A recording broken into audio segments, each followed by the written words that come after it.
Vous avez commencé l'entretien en disant on n'a jamais parlé autant d'écologie. Pardonnez-moi. Vous êtes d'accord ? Non. Les sondages, les enquêtes qui sont faites sur le débat médiatique et le débat politique, le climat, c'est 3% du débat médiatique.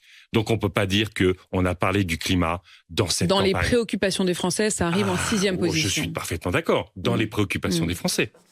C'est un peu le chien qui se mord la queue, c'est-à-dire que si les médias passent leur temps à dire le problème n'est pas l'urgence écologique, mais c'est la sécurité, c'est l'immigration, etc., au bout d'un moment, les Français finissent par y croire.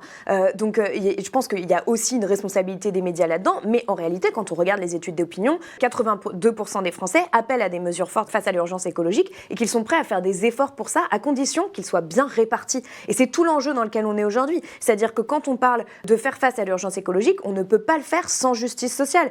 Le deuxième volet du rapport d'IGEC dit très clairement que les médias traditionnels ont un rôle à jouer parce qu'ils nous permettent de comprendre mieux les enjeux climatiques, comment agir, etc., etc. L'urgence écologique, elle irrigue absolument tous les sujets. Et donc, tous les journalistes devraient avoir une formation à minima sur ces sujets pour pouvoir les comprendre, pour pouvoir les traiter. Et c'est absolument pas le cas aujourd'hui. Et donc, si on n'a pas ce changement de logiciel à la fois au cœur du pouvoir et à la fois au cœur des médias, de dire en fait l'écologie n'est pas qu'une petite rubrique, mais c'est un sujet essentiel, c'est des nouvelles lunettes à adopter sur le monde pour pouvoir vraiment agir et pour nous assurer un avenir vivable, ce que dit le GIEC, eh bien tous les journalistes devraient être formés. Ça, c'est vraiment une faillite aujourd'hui des médias traditionnels de se dire que les journalistes ne connaissent pas ces sujets, et du coup, ils ne s'aventurent pas dessus, et comme les candidats aussi s'y connaissent très mal sur ces sujets, ils ne s'aventurent pas dessus, et donc personne n'en parle.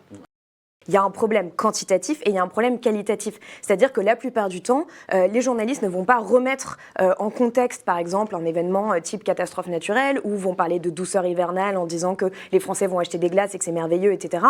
Et moi, à chaque fois que je me spécialise sur un sujet, que je prépare une vidéo, je lis plein d'articles et je vois énormément de bêtises. Et ça, c'est extrêmement problématique parce que ça ne nous permet pas de bien comprendre les choses. On a vraiment l'impression, quand on regarde les chaînes d'information en continu, de vivre dans une réalité parallèle, en fait, quand on est conscient de ces enjeux-là.